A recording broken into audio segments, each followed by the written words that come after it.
Citizens, children of the night, bearers of the day torch, scorched and burned, burn not, the dam is broken, the curse is fled. Once muddied and still, the river runs red.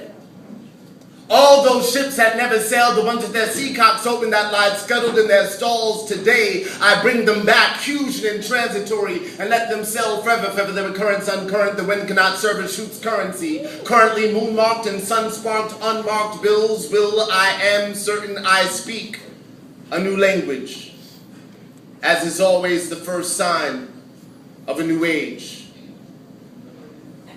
I begun to believe my blackened toenails were on path to decay, when in truth they had begun the gradual process of crystallization. I am he who walks in wind-scorned feet with toenails of amethyst and rose quartz, my path now crystal clear. I am come to tell you she is here. It is not written. No penmanship was ever cargoed with her character. Note, books are carefully folded forests, void of autumn, bound from the sun. Likewise, she made a residence on the outskirts of history, on the dark side of the moon, where the searchlight of the sun cannot spot her nor rot her, the seed of forbidden fruit. Every tree has a hidden root, yet she has come to light the swelling patchwork of vibrant dreams, and to think of the girlfriend I was tempted to break up with because she slept too much. I now know. They nurtured her there. They slept in packs, dreamt in cycles, nursed her in shifts, and became her on rotation. Unnamed every time she was named, that she would not be known even unto herself. Undressed every time she was dressed, that she would not be recognized as anyone other than herself. They blindfolded her and spun her in circles, and she would find a way here by other means than her intuition, and she has come. I am a simple, disoriented man in her presence. I wear my loincloth over my eyes and ejaculate too soon. Forgive me, Father, if I have sinned. I prayed to you and cupped the wind, and in doing so, barred her entry into a century, 100 years of solitude. I will now pray with my hands outstretched, with these psalms etched into my palms. Most beloved, I am certain of nothing more than your existence. 1,000 ants curled under a log may find themselves exposed to my childlike search for you. My colleague, flower, I'm eternally destroyed by your love, no longer am I eligible for any worker's pension. My friends laugh at me and talk behind my back. They say that you've changed me, and I am.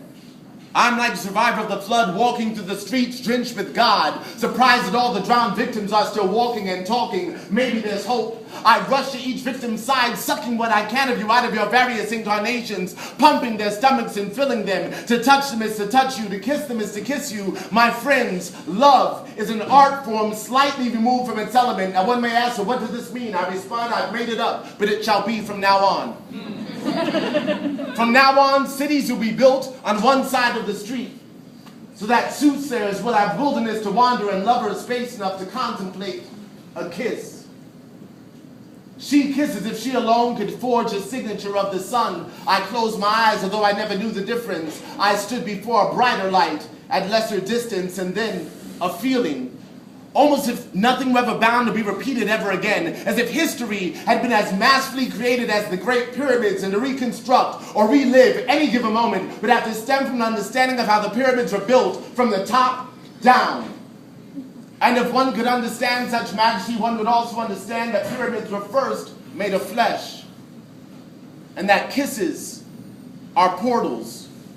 Our sacred breaths shifting through hidden corrals and passageways. I will find my way to eternity within you.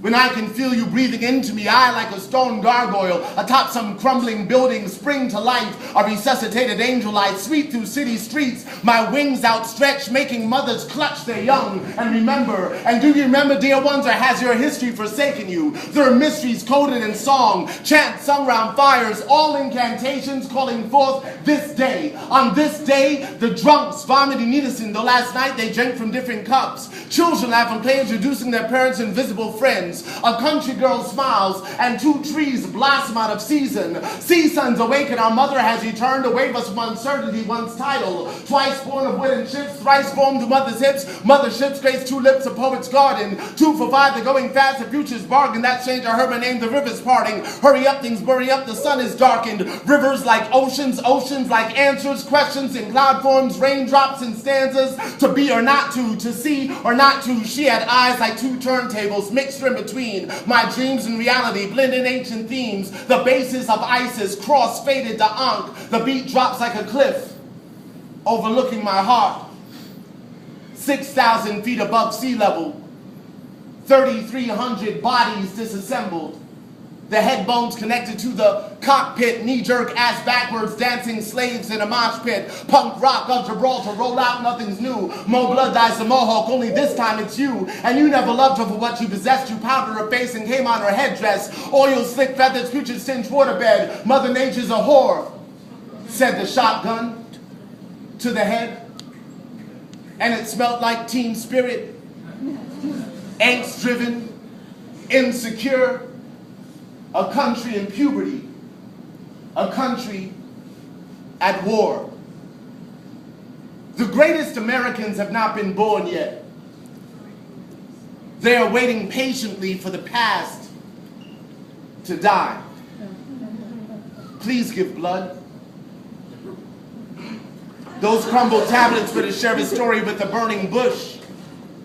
Where is that voice from nowhere to remind us that the holy ground we walk on, purified by native blood, has rooted trees whose fallen leaves now color code a sacred list of demands? Who among us can give translation of autumn hues to morning news? The anchor man thrown overboard has simply rooted us in history's repeating cycle, a nation in its Saturn years that won't acknowledge karma. Where is that voice from nowhere, the ones your prophet spoke of? I hear voices of fear, disconnected from the diaphragms, dangling from coffee-covered teeth that spill into our laps and scorch our privates. There are voices from the sides of necks, some already noosed, dangling participles, pronouns, running for sentence, serving life in corner offices and ghetto corners. Their voices are the same, dead to themselves, numb to the possibility of truth existing beyond that which they can palm in their hands, period. There are voices of elders, which seem to do no more than damn us to our childish ways. For in many households, wisdom no longer comes with age. So where is that voice from nowhere, that burning bush, that passing dove? If I hear the voices of generals calling for ammunition, presidents calling for arms, and women calling for help, where is that voice from nowhere, that God of Abraham? Can he be heard over the gunfire, the whiz of passing missiles, the crash of buildings, the shriek of sirens, the crack of bones, the cries of children? Or is that his mighty voice? Your angry God, craving the sacrifice of virgin generation's sons regenerate.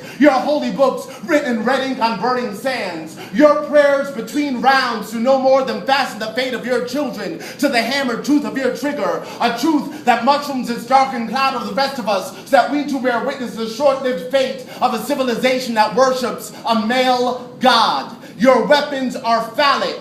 All of them. That dummy that sits in your lap is no longer a worthwhile spectacle. His shrunken, pale face is little room for imagination. We have spotting the moving lips that pin the voice to its proper source. It is a source of madness, a source of hunger for power, a source of weakness, a source of evil. We are exiting your coliseum and encircling your box office, demanding our families back, our cultures back, our language back, our gods back, so we return them to the proper source, the source of life, the source of creation, our mother's womb, the great goddess. We look up through the barbed wire hangers and chassis belts. We will climb in and incubate our spirits through the winter. We will wait for the degenerate course of your repeated history. We will wait for the past to die.